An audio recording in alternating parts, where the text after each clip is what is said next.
Please kindly, if you know your mic is on, it should be.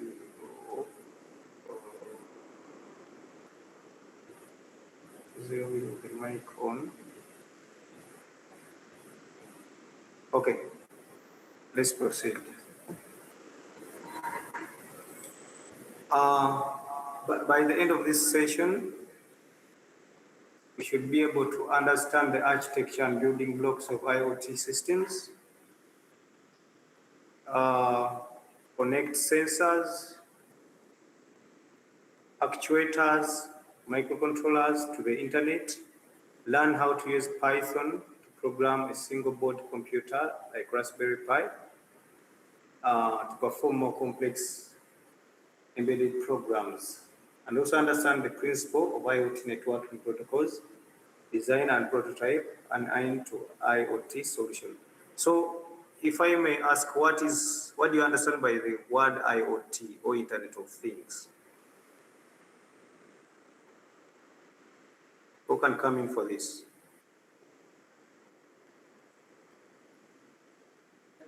I can give a try. Okay. These are everyday appliances or equipment or things that can be connected to the internet.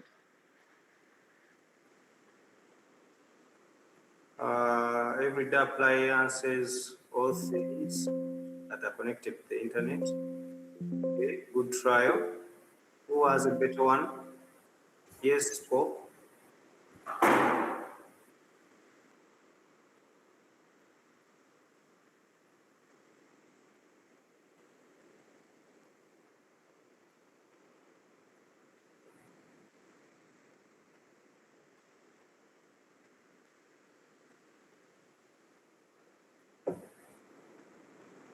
Okay, I think now that brings a good picture.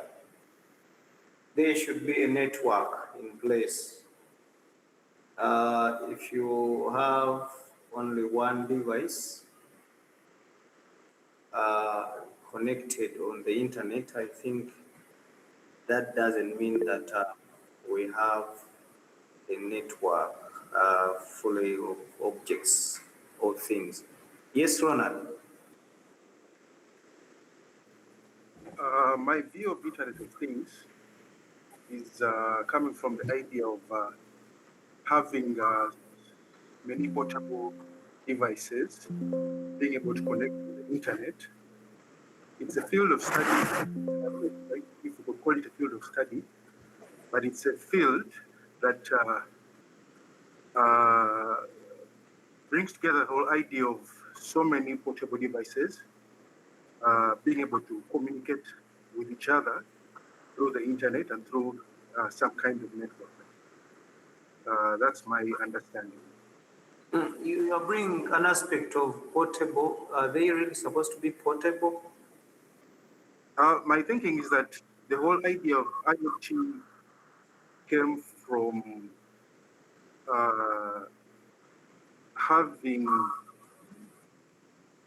okay, they might not be portable because like a fridge might not be portable, but my idea of portable, what I mean is being able to have small like microcontrollers devices, which could be in a whole large device, but at least having that one small device being able to connect to the internet, to other and communicate with very many other. Could be a device or a sensor in a car. Let's say a sensor. Let's say an actuator in a factory. But it's all coming from having those small devices on those bigger devices, so to speak, being able to communicate as a whole. Okay, yeah, that's the whole concept. And my write-up is that IoT refers to a network of physical objects. These physical objects are commonly looked at as things, but these things have to be embedded with sensors, software, and be able to connect to be enabled, collect, exchange, and act on data over the internet. Yes, Ronald, what's your story? I kindly request for some clarification. Sorry? First, I don't know whether Sorry, I beg your pardon, please. I need for more clarification first. Can you allow me to get some clarification from you? Clarification on what? Of the subject matter we are talking about, because here I'm seeing internet technology and web design.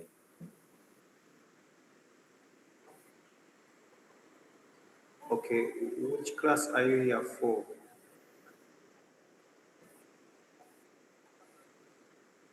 I'm here for internet technology and web design according to the timetable that they shared.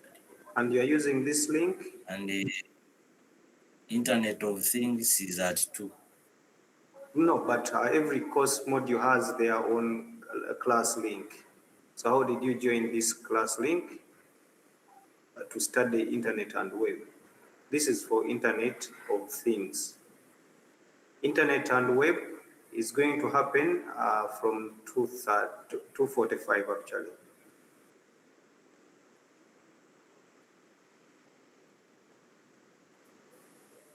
Okay. Yeah, so the class link for internet and web is in that uh, WhatsApp group for that course. Okay. So why this course matters is that it's key in transforming fields like healthcare, agriculture, transport, energy, and industry. So you find these days in healthcare, they're monitoring patients at their homes. They're monitoring um, agricultural equipment at the farms. They're monitoring the transport systems remotely, monitoring the energy equipment and in different factories. So the world only doesn't need customers, but also innovators to improve these IoT systems.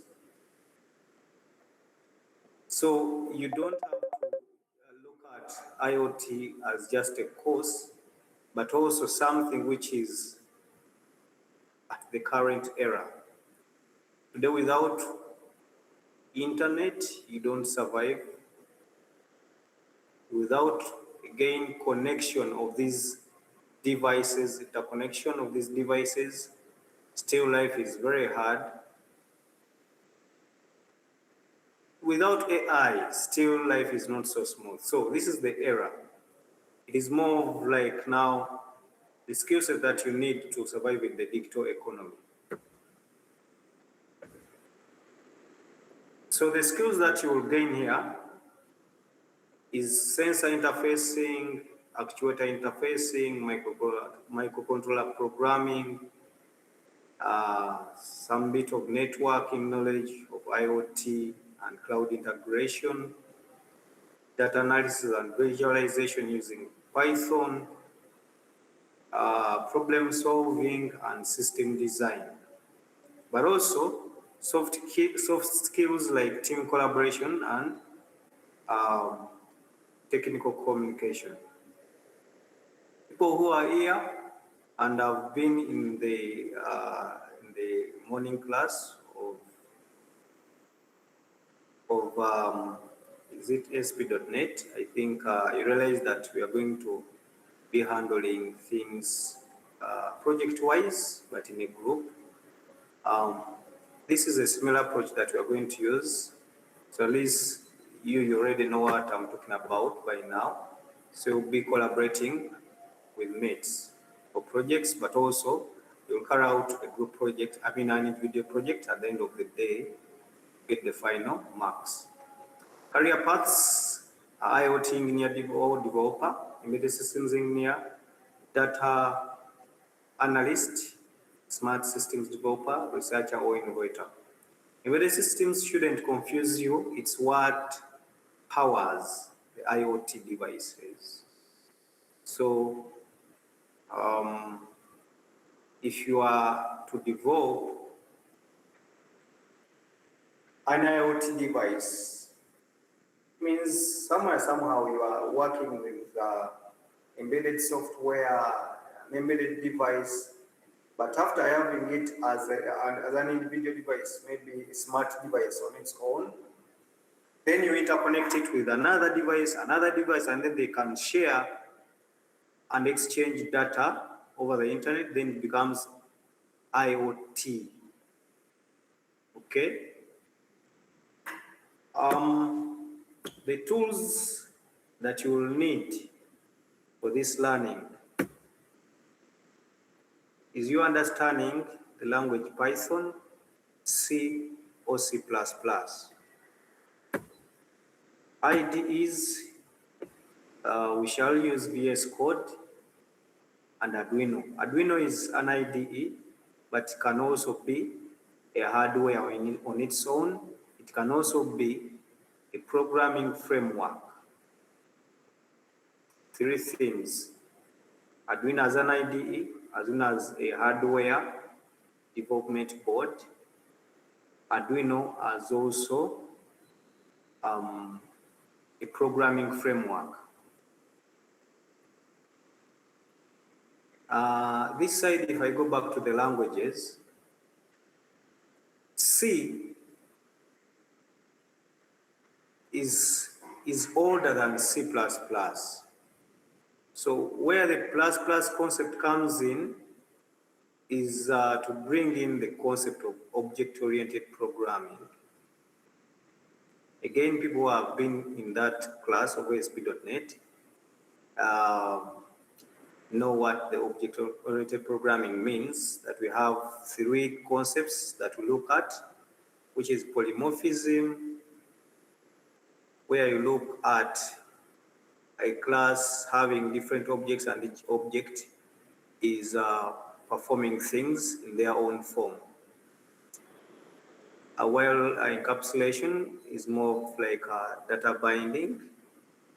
Abstraction is hiding data and concerns from one user. So you're looking at the concept of access control and things like that. And then there's inheritance. We are looking at using data and methods of another class. For example, you have a parent class and a child class, and the child class needs to use some data, so it inherits data from another class. So you have to extend, so the child class extends the parent class. Those are concepts that you will use maybe someday, but I was trying to talk about the OOP concept on its own.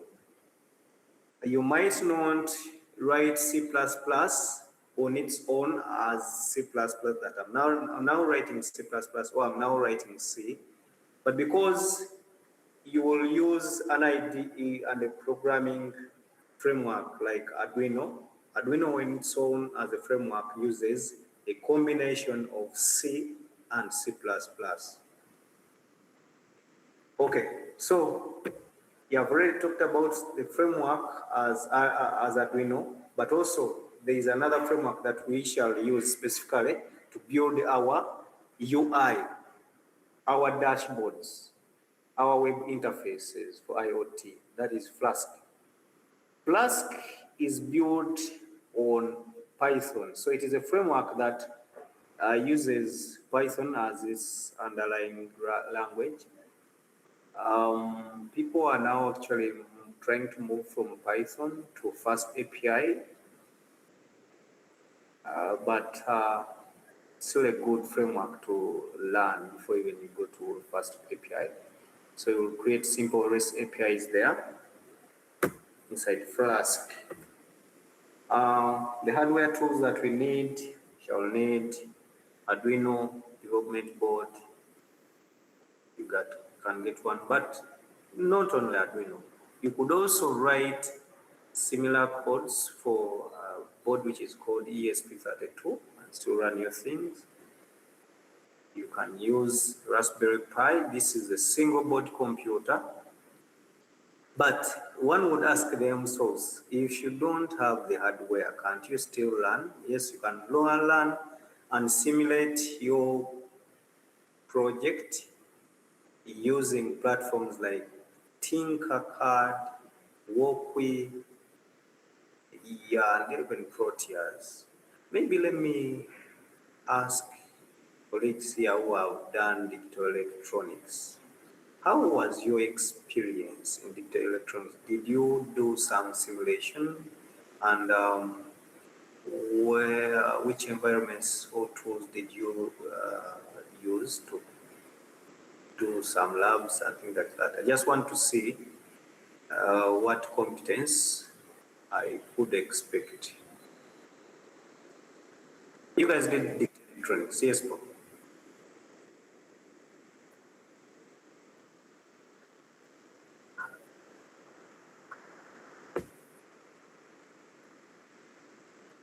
Oh, okay.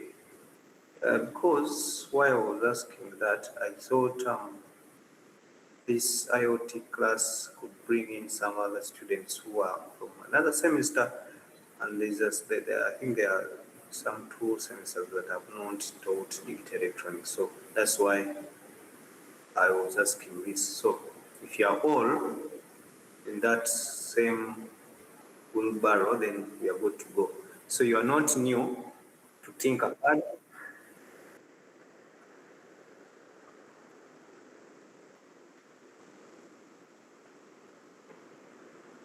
Hmm. Please, can I hear from them? Are they here? Yes, sir. This concept of Tinkercad is actually totally new to us. Oh, I've never yeah. introduced with it. So who taught you digital electronics? Mr. is his name. He's now teaching us data ethics. Is it? Oh, Yes, Mr. Komakech. Komakech Michael. So how was your experience in the lab activities? Which tools did you use? I just want to see if I need to bring in something new here.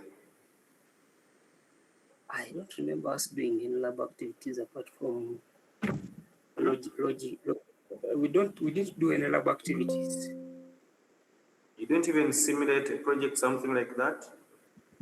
Not only that I remember. Okay, so how many you here, like in that group? You and who? Maybe Ronald can maybe throw in something because we're in the same semester with him. Who? And Mr. Jumba. Jumba, where is Jumba? Oh, Jumba Ronald, yes. Charles, you also one of them? Semyove, Charles. Yeah, okay. Yeah, okay, so I now see. So there are tools that are online and they are free.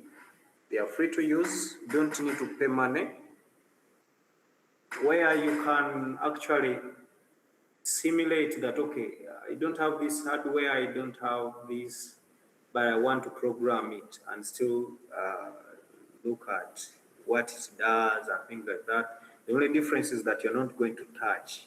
So the experience might a little bit be different. This is using tools like Tinkercad, Walkway, others of course, but these are the most commonly used by me, myself. So I'll show you how to use them in a few. So don't get worried. Just want to know you guys where you're coming from. Okay, so IoT, cloud, and networking tools. We shall also use tools like Packet Tracer, Cisco Packet Tracer. Is there anyone here who has done some networking? This should not be something new. Packet Tracer. Did you guys do any networking course?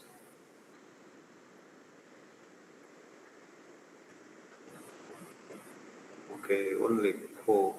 Did you do like a Cisco package? Or you guys had a course at Cavendish? Was it a special course or it is one of the course units that you did? It was in Okay. networking. So did you run some labs in Cisco Packet Tracer? Yes, we did. Okay, that is good now. There, it's okay. So we shall also use Packet Tracer to simulate IoT projects. We shall also use ThinkSpeak, Link, or Adafruit. We might choose one of this group. We might choose ThinkSpeak or Blink or Adafruit, depending on your learning curve as it's available. Now, there is another one which is called Node-RED. It is an advanced tool. You may not look at this unless time allows. Then, as far as data analytics are concerned, if we reach there, then we shall be able to use libraries like Pandas, Matplotlib, NumPy, and some others. Yeah, but these are the main ones. But these are Python libraries. So you guys already took a Python course. I'm not saying that you should be excellent at Python, but just have some knowledge about Python a little bit. So some of the few things or assignments that you need to do on your own, just task yourself to review your Python knowledge and again get introduced to languages like C and C++. I like using again W3 schools because the common languages are already here. So you can come here to see the C tab and then look at the syntax. How is a variable declared? How is it defined? Is the language strongly typed? What is the concept in there? I already talked about C++, and I told it is an object-oriented programming language, and you'll find concerns to do with encapsulation, inheritance, polymorphism. What else? What is the other main thing? What am I forgetting? There's a fourth concept.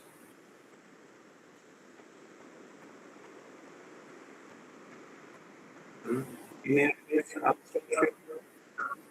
Yes. Yes, there's also abstraction.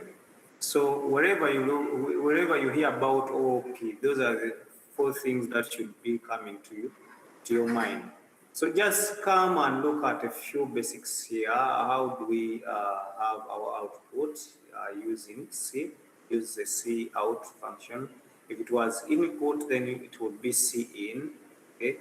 So look at those things. User input. You'll find a function called C in. You see, C in. Then look at the print statements. How do we print our data out? This is just ground you. It doesn't mean that you're actually going to write code like this, because I've told you that we may not write C as a language or C++ as a language. We shall write it within a framework called Arduino IDE.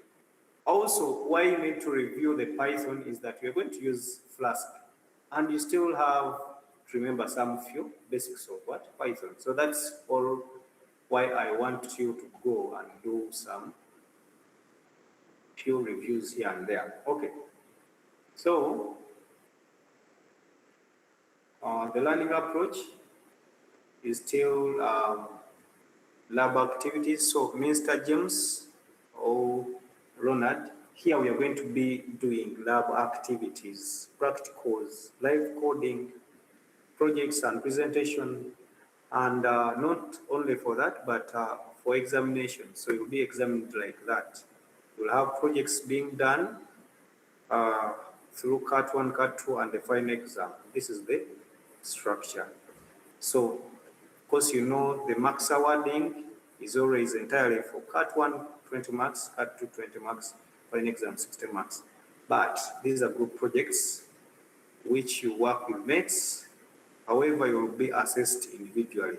Doesn't mean that if you are in Paul's group where he's scoring 19 or 18 or 20 or 4,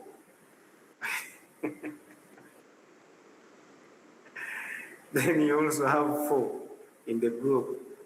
No, maybe you missed out somewhere in the individual details and is losing a lot of marks. So individually, you are assessed, although the project was for a group. But the 60 marks surely go for the individual project that you come up with. So what I expect you to deliver is an IoT concept. You need to be participating in the group so that to trigger your group presentation. And then you need to record some some individual screen or video recording plus a support report, which you will submit on those boards. Cat 1, Cat 2, even the final exam, that is what you will be able to submit. But of course, maybe with different context in. So I don't know how many guys you are, but I think this group size is pretty enough. You can even go up to 8. But if we go to 8, how many would we be? Can we maintain it at 6 members?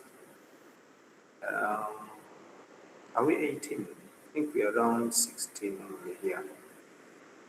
So if we are 16, then that means these will be only 2 groups. If we say let them be 8 members. But you see, with big groups, people tend to be dormant. However, that will affect you because there is the individual assessment also. Because I will ask you, although you are presenting as a group, I'll ask you, okay, Paul, individually, what did you contribute? Okay, where is the commit? What that level of committing? What did you implement? You as you. So things like that. Otherwise, the submission will be unplanned.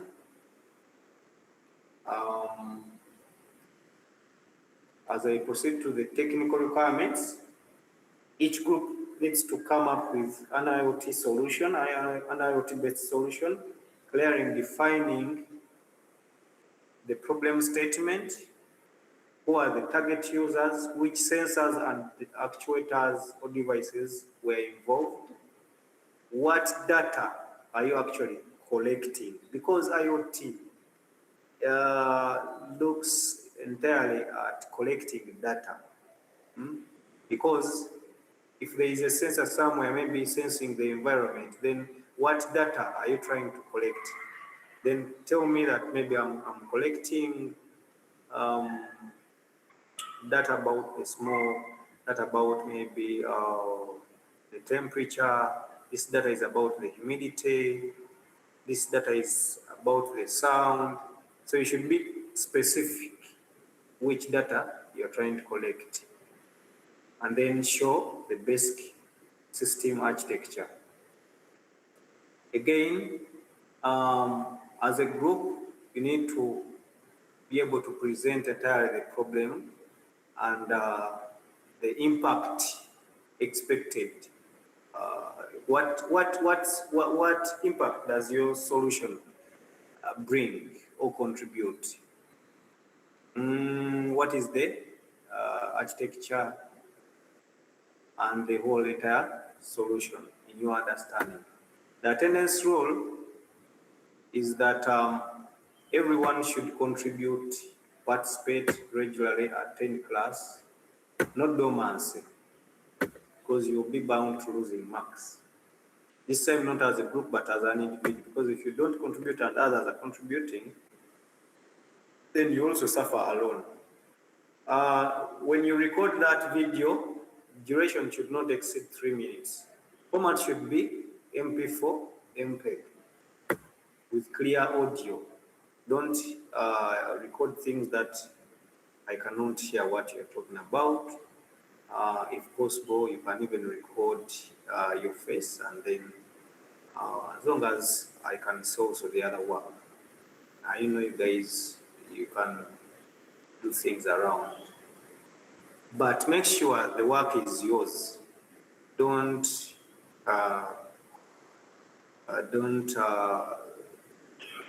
masquerade.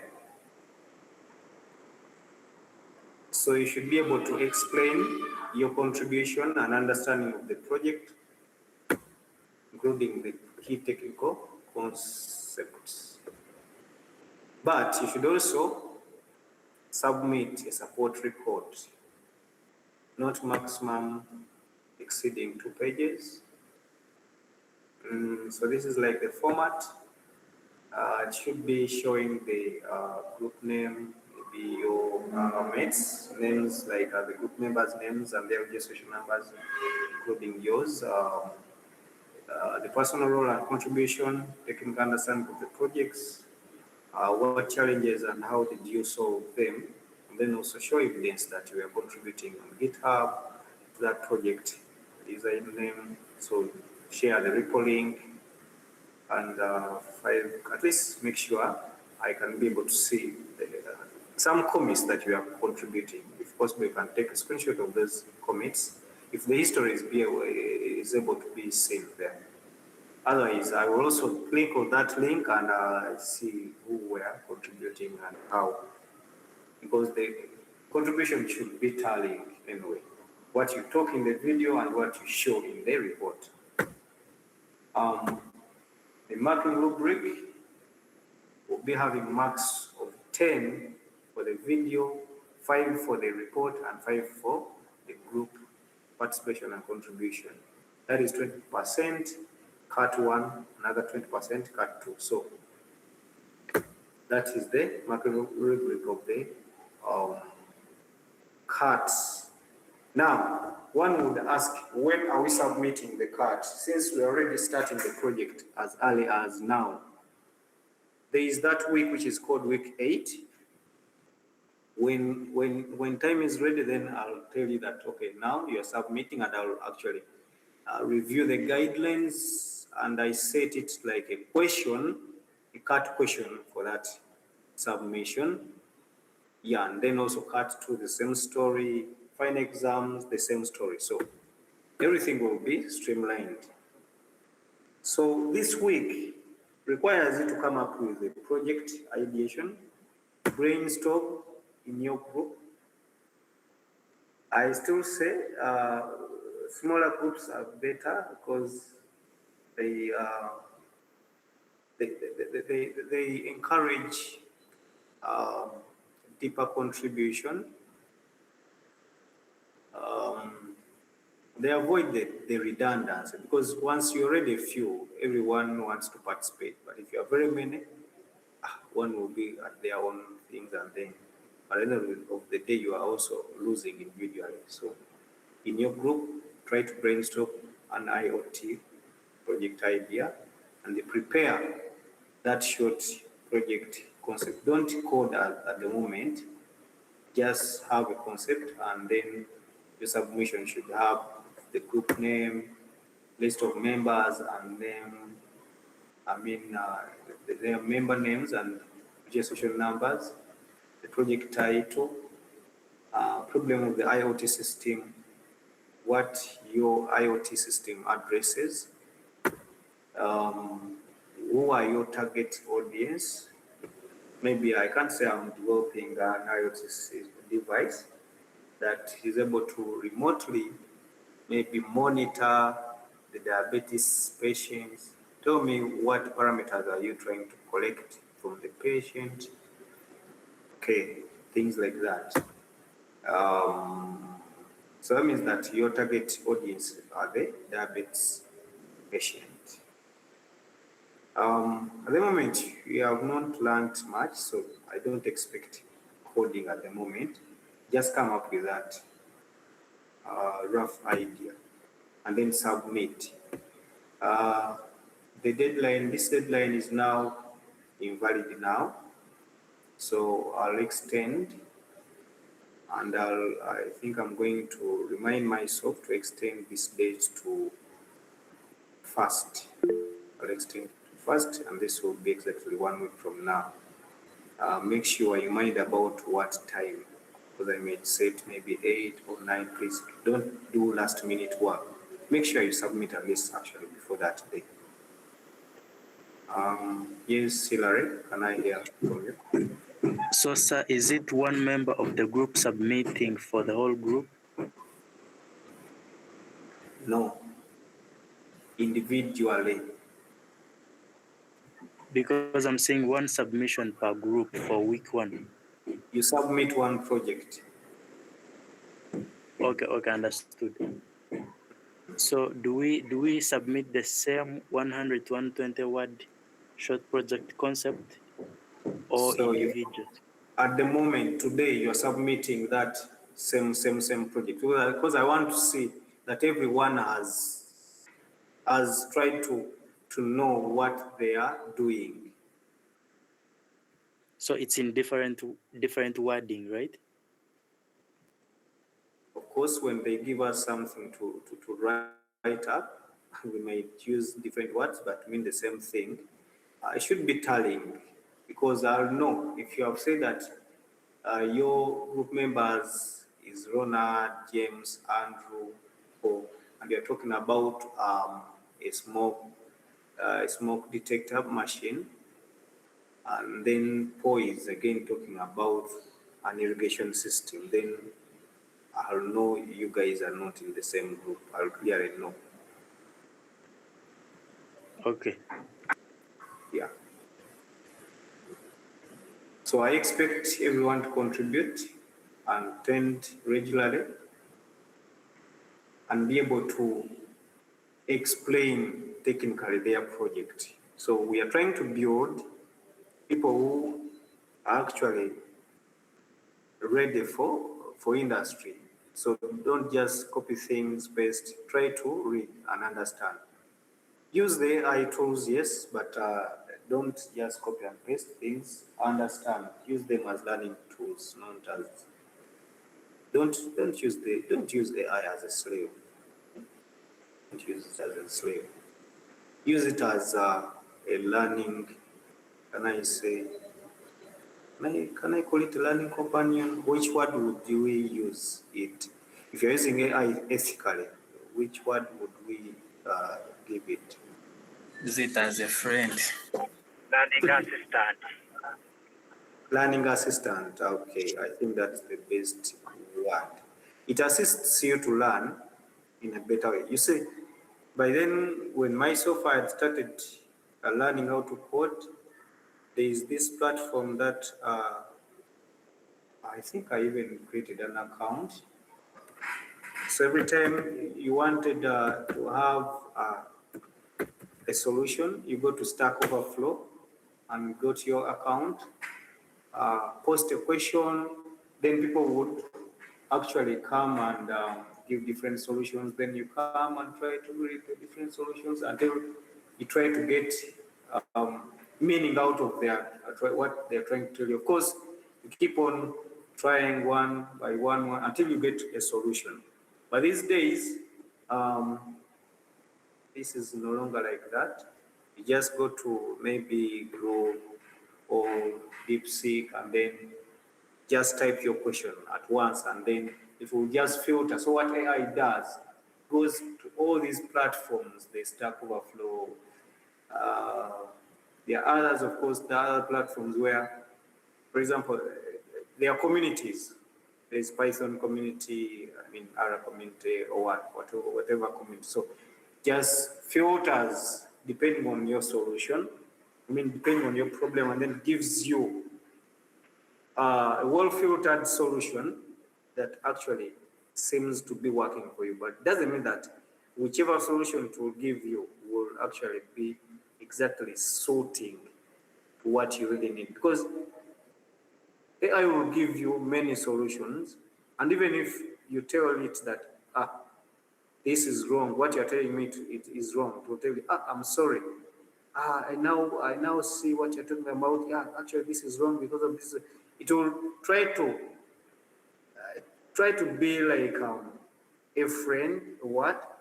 As long as you try to dispute it. So understand that you can get wrong things from AI, you can also get right things. I don't know if you guys are getting what I'm trying to say.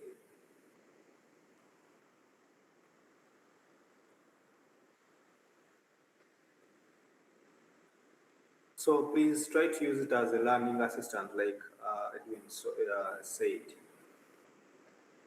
So by the end of this week, you should be able to have a group submit that work or assignment. Make sure you have a personal GitHub account.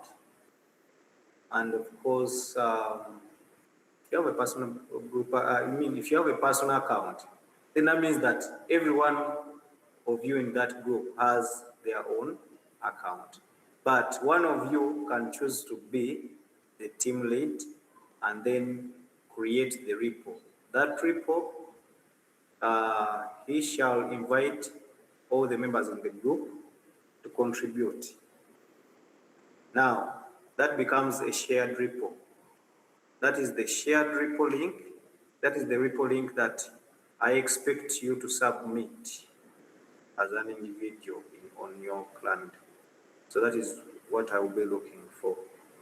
So make it public so that you can allow others to access it without sending you access requests. And also, the instructor will be able to have that access. Okay.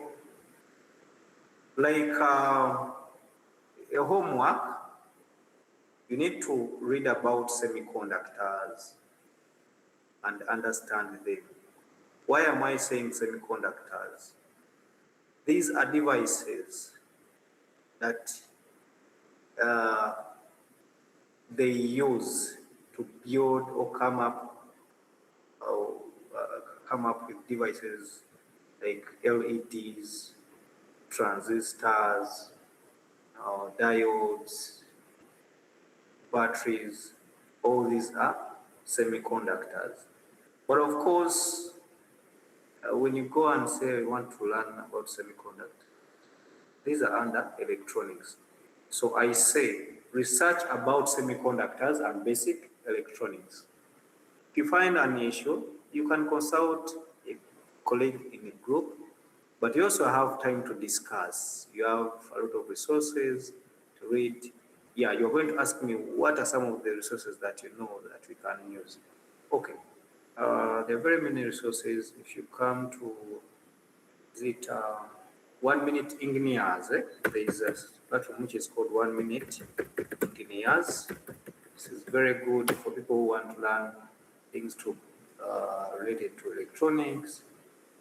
If you go on YouTube, there's a lot of, again, other things about electronics engineering and things of that sort. For example, you say, I've just come here in electronic calculators. Okay, I'll come here and maybe I want to read about this. So how to use, how to look at the color codes. Information is here. This is called 1 Minute Engineers. If you go on YouTube again and just randomly say,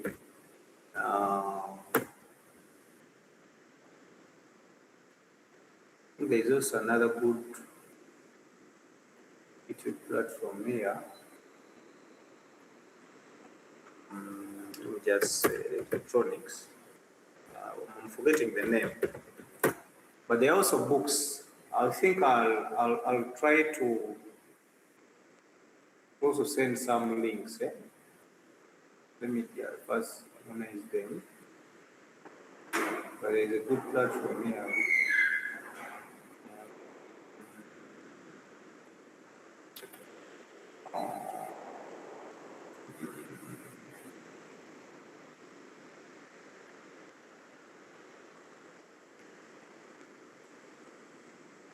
I'm not training you to become electrical engineers, no. Don't misquote me and don't get scared.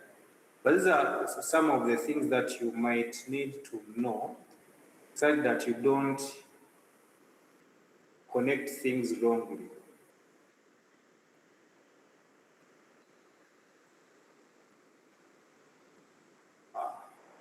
This guy. And I say,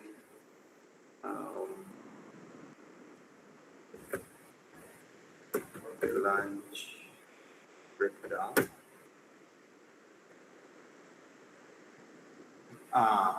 This is the guy. So it's called all about electronics. I think these guys are good. They have very many videos where you can go and say, okay, I want to learn semiconductors.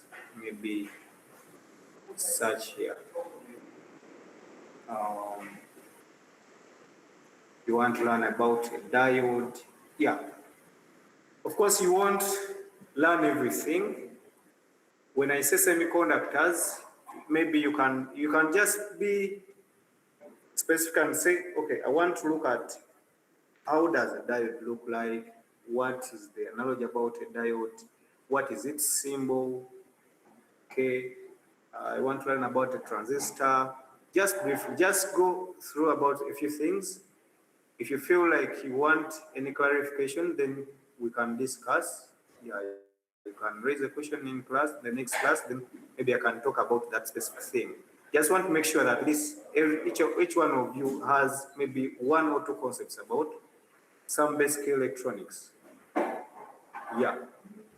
So apart from that, review your Python knowledge, look at C, C++, and some Git basics, because you'll be able to push code, pull code from GitHub. Yeah, it should not be a challenge. Okay, otherwise, thank you for your attention, and then open for any discussion from here. Maybe one of you wants to understand simple, basic concept. You want to understand Ohm's law, because yeah, you need to understand what is Ohm's law, what is Kirchhoff's law. Those are basic physics theories that you guys maybe might have forgotten, O level and things like that. How does a battery look like? Where do I put a negative terminal? Okay, what is the difference between a cathode and an anode on a diode? Yeah. So I'm open to such discussions now.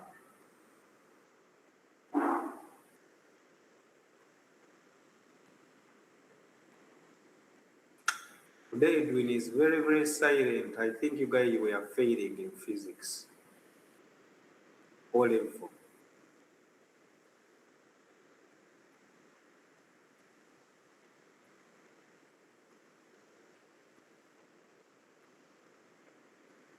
Edwin, did you leave us? No, I'm still with you. I'm here. Hey, let us talk about physics. Did you pass physics at O level? Yes, I did. Okay, tell But the us truth is, what do you remember about Edwin?